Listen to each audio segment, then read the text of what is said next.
জিমা ঢাল স্বরূপ ঢাল। কেউ যখন অস্ত্র নিয়ে যুদ্ধের ময়দানে যায়, অস্ত্রের সাথে কিন্তু একটা ঢাল থাকে, ঢাল।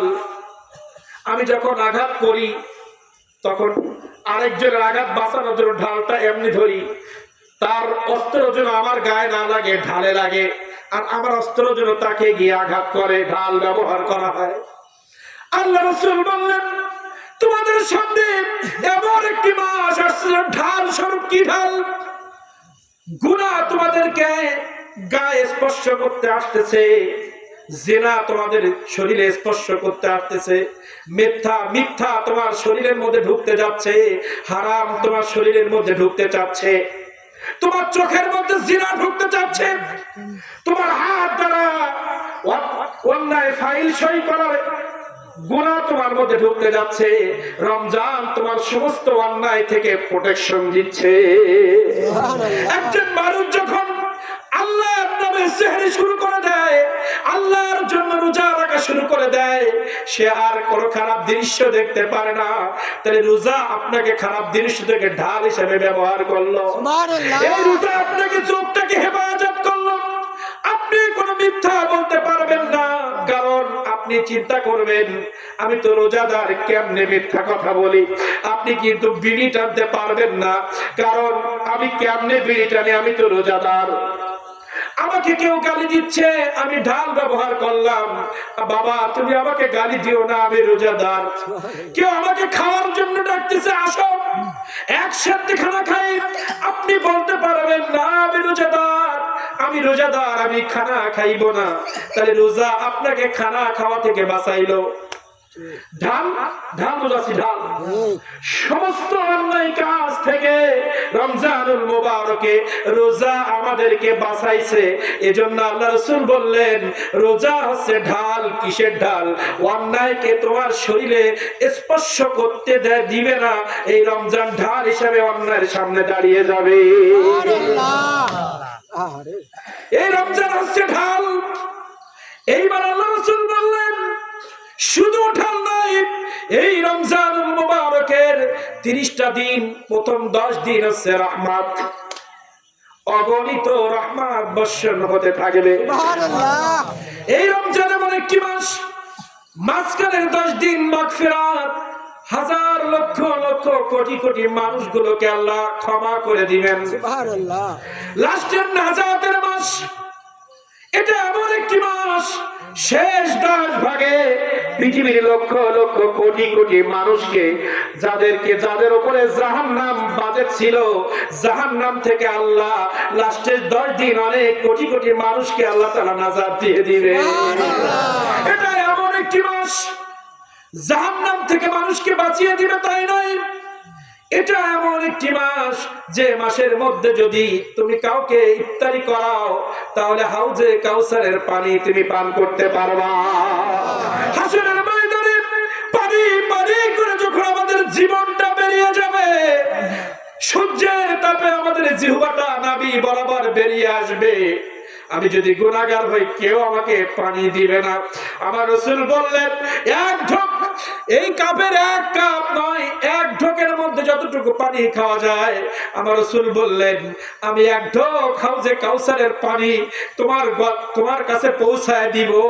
এই পানি তুমি যখন খাইবা, কোটি কোটি বছর কিয়ামতের ময়দানে দাঁড়িয়ে থাকবা, কোনো প্রকার কষ্ট তোমার হবে না। সুবহানাল্লাহ। কাউসারের মালিক আপনি, নবীদের সরদার। কাউসারের মালিক কে? কাউসারের মালিক আপনি, নবীদের সরদার।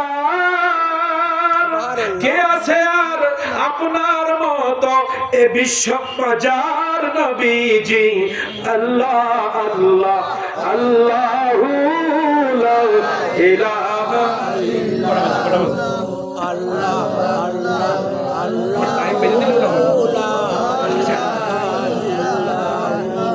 আল্লাহ আল্লাহ আল্লাহ। আমি যদি টুপি ধরেছি 3-4 ঘন্টা হয়ে গেলে শেষ হবে না। তার আল্লাহ রাসূল বললেন, মাঝে মধ্যে একটু শেরটেল না পড়লে গ্রামের মানুষ ঘুম আসে, না? আমরা যে কথাগুলো বলছে আপনি বাড়ি গিয়ে চিন্তা করবেন কি বললো। হ্যাঁ, এই আলোচনা 10টা মাহফিল ঘুরে এসেও এক জায়গায় পাবেন না ইনশাআল্লাহ। শুধু টেবিল বাড়ি নিয়ে আসেন ইনশাআল্লাহ, এর গালি ওর গালি, মানুষ কিভাবে পরিবর্তন হবে এদিকে কারো চিন্তা নাই। কি করে একজনকে ডাউন দেওয়া যায়, কি করে একজনকে গালি দিয়ে আমি উপরে উঠতে পারবো, এই করতে করতে আমাদের আমল শেষ। সামনে রোজা, এখন মানুষকে মসজিদ মুখী করতে হবে। একটা মানুষ কিভাবে জাহান্নাম থেকে বাঁচবে, গালি গালার সময় আছে বাবা? আগে আমি ভালো হই, আমি ভালো হলে জগৎ ভালো। আমরা যতই স্লোগান দেই, আমি যতক্ষণ পর্যন্ত মসজিদে না ঢুকবো, যতক্ষণ পর্যন্ত গোলামুক্ত জীবন আমি না করতে পারবো, ততক্ষণ পর্যন্ত আমার এলাকায় শান্তি আসবে না। একটা এলাকার যুবক নামাজ পড়ে যখন রাস্তা দিয়ে বের হয়, আল্লাহ রাসূল বলছেন ওই এলাকায় রহমত নাজিল হয়। একজন যুবতী, সে যদি তার সতীত্ব, একজন স্ত্রী, সে যদি তার সতীত্ব রক্ষা করে, একটা মেয়ে কলেজে যাচ্ছে, বাড়ির থেকে মা বাবার দোয়া নিয়ে, পর্দা নিয়ে যদি বের হয়, আল্লাহ রাসূল বলছে ওই এলাকায় আল্লাহ রহমত নাজিল হয়। আর কোন যুবক যদি নামাজ কাজা করে, নাপাক অবস্থায় সিনেমা দেখে, বেপরদায় যদি কোন মহিলা রাস্তা দিয়ে চলে, আল্লাহ তাআলা রাসূল বলছেন ওই এলাকা থেকে আল্লাহ রহমত উঠে যায়। আমরা তো রহমতে আনার উপযুক্ত না, আল্লাহ কিভাবে আমাদের বিজয় দিবেন? মুসলমানদের বিজয় আনতে গেলে মুসলমানকে ভালো হতে হবে আগে। আমি ভালো হলে আমার এলাকায় বিজয় আসবে। বিজয় আমাদের আমলের উপরে নির্ভর করছে, বিজয় কেউ ঠেকাতে পারবে না। আমি পার্সোনালি উদ্যোগ নেই, আমি ভালো হব। আমি ভালো হলে আমার আশপাশে আরো 10 জন ভালো হয়ে যাবে। আল্লাহ রাসূল বললেন রমজানুল মুবারক। এখন সাহাবায়ে কেরাম বললেন, হে আল্লাহর রাসূল, তৃপ্তি সহকারে খাওয়ানোর মতো আমার কাছে তো কোনো খাবার নাই, আমি কেমনে ইফতারি করাবো? আপনি এমন ফজিলতের কথা বলতেছেন, আমার তো মন চাচ্ছে পৃথিবীর সবথেকে দামি খাবার নিয়ে বসে যায় রাস্তার পাশে। আপনি সৌদি আরবে যান, আমি তো যেতে পারি না, শুনেছি সৌদি আরবের কোন মানুষ যদি ভিন্ন দেশের কোন মানুষ পায়, ইফতারি করানোর জন্য সে পাগল হয়ে যায়। কারণ সে জানে আমার নবীজি বলেছেন, কাউকে যদি তৃপ্তি সহকারে ইফতারি করাইতে পারো, আল্লাহ রাসূল তাকে নিজ হাতে হাউজে কাউসারের পানি পান করাবে। যে হাউজে কাউসারের এক ঢোক পানি যদি কারোর শরীরের ভিতরে ঢোকে, আল্লাহ রাসূল বলেছেন কিয়ামতের মাঠের বয়স যদি 1 কোটি বছর হয়, 1 কোটি বছর ধরে তোমার শরীরের ভিতরে কোনো ক্ষুধা লাগবে না, তোমার ভিতরে কোনো ক্লান্তি আসবে না। যে এক ফোঁটা পানির জন্য গুনাহগাররা চিৎকার দিবে হাসরের ময়দানে, আল্লাহকে বলবে, আল্লাহ আমি 50 বিঘার জমির মালিক ছিলাম, আমি দেশের প্রেসিডেন্ট ছিলাম, আমার প্রেসিডেন্টের চেয়ারটা আমি তোমাকে দিলাম, আমার 50 বিঘার দলিলটা আমি তোমাকে দিতে চাই, আমার অনেক টাকা ছিল, সব টাকা তোমাকে দিতে চাই, আমার জীবনের সব আমলগুলো তোমাকে দিতে চাই, আমার আমলের বিনিময়ে তুমি আমার 1 ঢোক পানির ব্যবস্থা করো। ইয়াউমা ইয়াফিরুল মারউ মিন আখিহি ওয়া উম্মিহি ওয়া আবিহি ওয়া সাহিবাতিহি ওয়া বানি। পৃথিবীর জমিনে যে স্ত্রীর জন্য, ভাইয়ের জন্য, সন্তানের জন্য আমি আল্লাহ থেকে দূরে সরে গিয়েছি, আমি রমজান থেকে যে স্ত্রীর কারণে, সন্তানের কারণে দুনিয়ার মোহে পড়ে আমি রমজানের রোজা রাখলাম না, নামাজ পড়লাম না, হাসরের ময়দানে আল্লাহ বললেন ওই যাদের কারণে তুমি আমার নামাজ পড়ো নাই, আমার দেওয়া রোজা তুমি রাখো নাই, হাসরের ময়দানে ওরাই তোমার থেকে আগে পালিয়ে চলে যাবে। ওখানে বলবো, হে ব্যাংকের 10 লাখ টাকা আসো, আমাকে 1 ঢোক পানি দাও টাকার বিনিময়ে। টাকা অজগার সাপ এসে বলবে, তুমি তো দুনিয়ায় যেমনে খুশি তেমনে তুমি খরচ করেছো, আজকে আমি সাপ হয়ে গেছি, টাকা নেই। 50 বিঘা জমি জন্তুতে পরিণত হয়ে এসে বলবে, আমি এখন জানোয়ার হয়ে গেছি, কারণ তোমার টাকার ভিতরে সুদের ঘুষের গন্ধ ছিল, অন্যায় সম্পদ, এখন আর টাকা নাই, এটা অজগারে পরিণত হয়েছে। আমার স্ত্রীকে বলবো, তোমার জন্য তো আমি অনেক কষ্ট করেছি, তুমি একটু আমার জন্য পানির ব্যবস্থা করো। স্ত্রী বলবে, তোমাকে চিনি না, এ সন্তান তোকে একটু ভালো লেখাপড়া করানোর জন্য, ভালো স্কুলে পড়ানোর জন্য আমি আমার জীবন দিয়ে দিয়েছি, তুই একটু আমার 1 গ্লাস পানির ব্যবস্থা কর, বাবা তোমাকে চিনি না। ভাই বলবে, তোমাকে চিনি না, দুনিয়ায় সবাই আমাকে পর করে দিবে, আপন করবেন রাহমাতুল লিল আলামিন। যে নবীকে গালি দিয়েছি যে নবীকে স্বার্থের কারণে আমাদের মতো বলেছি, যে নবীকে স্বার্থের কারণে আমার ভাইয়ের কাতারে নিয়ে এসেছি, নাউজুবিল্লাহ, যে নবীকে স্বার্থের কারণে, দুনিয়ার দলের কারণে, স্বার্থের কারণে যে নবীকে আমি আমাদের কাতারে নিয়ে এসেছি, যে নবীকে আমি গালি দিয়েছি, নামাজ পড়ি নাই, নবী সুন্নাত মুখে উঠাই নাই, সেই নবী এসে বলবে বান্দা উম্মত আসো। আর যাদের কারণে দাড়ি কাটলাম, যাদের কারণে খুশি করতে গিয়ে আমার নবীকে কষ্ট দিলাম, হাসরের ময়দানে সূরা আবাসা বলছে হাসরের ময়দানে তারাই তোমার থেকে পালায়ন করবে।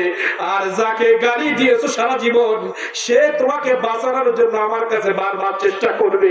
সুবহানাল্লাহ, সুবহানাল্লাহ। যাকে তুমি দুনিয়ার পার করে দিয়েছো, যে নবীজির সুন্নাত তোমাকে জান্নাত পর্যন্ত নিয়ে যাবে, আমি ঘোষণা দিয়েছি মা আতাকুম রাসূল ফাখুযু ওয়া মা নাহাকুম আনহু ফান্তাহু। আমার নবীর সুন্নাত যদি আঁকড়ে ধরতে তোমাকে জান্নাত পর্যন্ত আমি পৌঁছায় দিতাম, সেই নবীকে তুমি পার করে যাদেরকে তুমি আপন করেছো তারা আজকে সবাই তোমার থেকে পলায়ন করলো। আর যাকে পার করে দিয়েছো তিনি যদি শাফাআত না করে কোনো কাজ হবে না, কোনো কাজ হবে না, কোনো কাজ হবে না। তাহলে সাহাবারা যখন বললেন আমাদের তো টাকা পয়সা নাই, হে রাসূল ইফতারি কি করে করাবো, রাসূল সাল্লাল্লাহু আলাইহি ওয়াসাল্লাম এক গ্লাস পানি দিয়েও যদি তুমি করাও, সুবহানাল্লাহ। একটা খুরমা নাই তোমার বাসায়, একটা খুরমা দিয়ে একজনকে ইফতারি করাও, সে সারাদিন রোজা রাখার কারণে যে সওয়াব হয়েছে তার তো হবে, আর একটা রোজাদারের সওয়াব তোমার আমল নামায়। সুবহানাল্লাহ। এখন যদি আপনি 100 জনকে খাওয়ান, এই যে আমরা মসজিদে ইফতারি দেই, এখানে মসজিদে কিন্তু 100 লোক বসে, হ্যাঁ, বসে। কিন্তু আমরা পার্টিসিপেট করি, কিন্তু আমার পরিবারের থেকে আজকে ইফতারি দেওয়া হবে, আমার পরিবারের থেকে ইফতারি দিয়েছি, কিন্তু খাইছে 100 জন, 100টা রোজার সব আমার পরিবারের সদস্যরা আমার নামায় চলে আসে। সুবহানাল্লাহ। কত নেকি ইফতারি করানো, কিন্তু ইফতারির জায়গায় আমরা গরিবসি করি।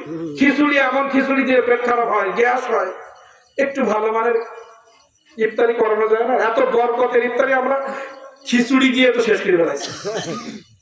একটু ফল, ঠান্ডা জিনিস, সব থেকে ইজ্জত পাইনি। ইফতারির জায়গায় খরচ করবেন হাউজে কাউসার, যে কাউসারের এক ঢোক পানি পৃথিবীর সম্পদ সব যদি আল্লাহকে দিতে চান আপনাকে দিবে না, কিন্তু আপনি 20,000 টাকার ইফতারি যদি বছরে করান, এই ইফতারির কারণে 20,000 টাকা কি 10,000 টাকার ইফতারির কারণে আপনি কোটি কোটি টাকা দিয়ে যে কাউসারের পানি পাবে না, আপনাকে আল্লাহ সেটা দিবেন। সুবহানাল্লাহ।